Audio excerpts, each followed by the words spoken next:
बिस्मिल्लाहिर्रहमानिर्रहीम। अस्सलाम वालेकुम। कैसे हैं आप? उम्मीद है सब ठीक ठाक होंगे और अपने अपने घरों में खुश और आबाद होंगे। अल्लाह ताला आप लोगों को खुश रखे, आबाद रखे और हर तरह की नागहानी आफतों, मुसीबतों और बलाओं से आपको महफूज रखे। आमीन सुमा आमीन।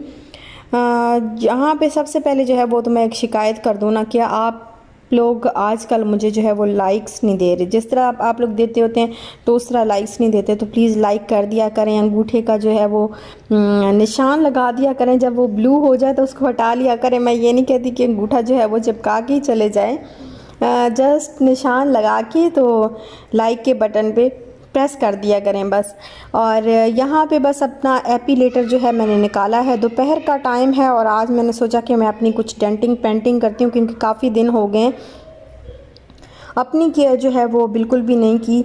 और गर्मी है ना, गर्मी की वजह से जो है बिल्कुल कोई दिल ही नहीं करता कुछ और काम करने को। बस जल्दी जल्दी से खाना बनाओ, थोड़ी सी सफाई करो, खाना बनाओ और बस आराम से कमरे में जाके बैठ जाओ।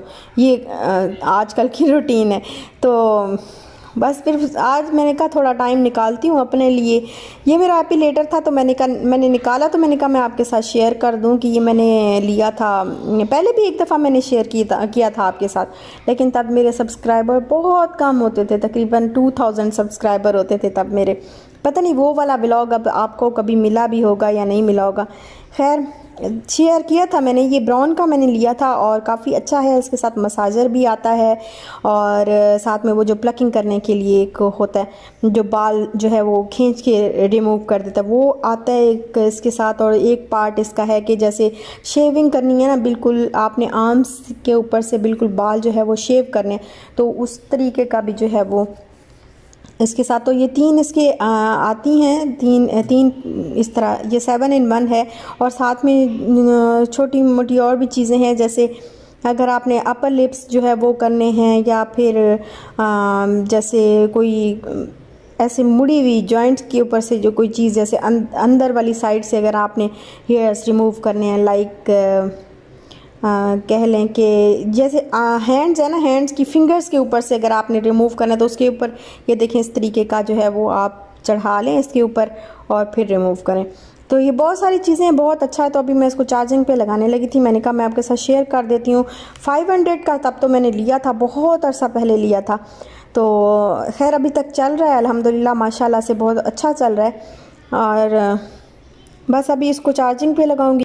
और यहाँ देखें ये शाम जो है वो, मतलब शाम तो नहीं, ये टाइम है असर का, होने वाला है, अभी हुआ नहीं है। असर का टाइम जो है वो अभी होने वाला है। तो देखें छाँव छाँव सी इस तरह बिल्डिंग का जो है वो शेड आने लग जाता है, छाँव जो है वो आने लग जाती है। और शाम का टाइम था तो शाम के टाइम जो है मैंने ये चने मैंने भिगो के रखे हुए थे, तो मैंने सोचा कि मैं इनको ना आज बॉईल कर लेती हूँ, क्योंकि आज ही भिगोए हैं तो फिर आज ही इनको बॉईल कर लेती हूँ, वरना ये फिर फ्रिज में इसको रख दो तो फिर वो अच्छे तरीके से बॉईल नहीं होते। वैसे पानी में भिगोए हुए हों ना तो फिर, क्योंकि मुझे चाट वगैरह ज़रा ज़्यादा बनानी पड़ जाती है, मैं ज़्यादा जो है वो चाट इस तरह चने की चाट बना के तो वो खा लेती हूँ कभी। तो ये उसके फिर मैंने सोचा कि मैं पुलाव ही बना लेती हूँ, चने का पुलाव बना लेती हूँ आज थोड़ा सा, क्योंकि आज ही बॉईल किए हैं, थोड़े से इसको फ्रीज़ कर लूँगी और थोड़े से निकाल के जो है चने का पुलाव बना लूँगी।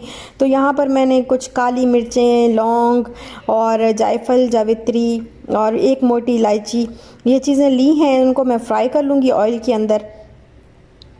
और उसके बाद जो है वो बस पता नहीं मेरे कैमरे को क्या मसला हुआ, मुझे नहीं समझ आ रही कि अगेन एंड अगेन फोकस करता जा रहा है, जूम करता है फिर जूम आउट करता है, पता नहीं क्या करता है। अचानक से कोई सेटिंग जो है वो ख़राब हो गई थी और कोई पता नहीं है कि क्या हुआ, कहाँ से हुआ। अब इसको सेट करते हुए भी टाइम लगेगा, क्योंकि समझ ही नहीं आ रही कि हुआ क्या है इसके साथ। आप देखेंगे कि ये जितने मैंने चावल बनाए हैं ना, जितनी देर तो उतनी देर ये फोकस करता रहेगा, फिर जूम करेगा, जूम आउट करेगा, इस तरीके से जो है वो लगा ही रहेगा।